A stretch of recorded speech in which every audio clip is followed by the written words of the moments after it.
राजा और चतुर मंत्री की कहानी। प्राचीन समय में एक समृद्ध राज्य था जहां एक न्यायप्रिय राजा शासन करता था। राजा का नाम वीरेंद्र था और उसकी प्रजा उसे बहुत मानती थी। राजा वीरेंद्र के दरबार में एक चतुर और बुद्धिमान मंत्री था जिसका नाम चाणक्य था। चाणक्य अपनी समझदारी और कुशलता के लिए पूरे राज्य में प्रसिद्ध था। एक दिन राजा के दरबार में एक विदेशी व्यापारी आया।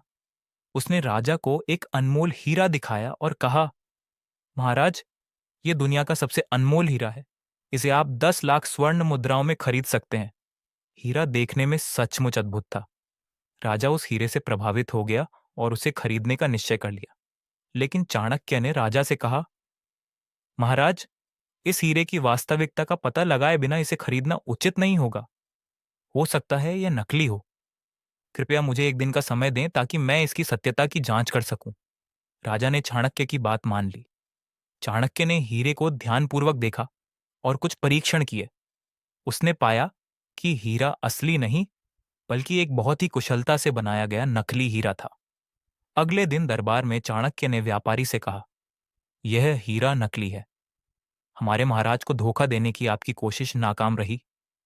व्यापारी डर से कांपने लगा और सच स्वीकार कर लिया। उसने बताया कि वह अन्य राज्यों में भी इसी तरह का छल कर चुका है। राजा वीरेंद्र ने व्यापारी को दंड दिया और चाणक्य की समझदारी की प्रशंसा की। इस घटना के बाद राजा वीरेंद्र को एहसास हुआ कि किसी भी चीज को खरीदने या किसी पर विश्वास करने से पहले पूरी जांच पड़ताल करनी चाहिए। राजा ने चाणक्य को और भी सम्मानित किया और उनकी सलाह को हमेशा मानने का वचन दिया। सीख।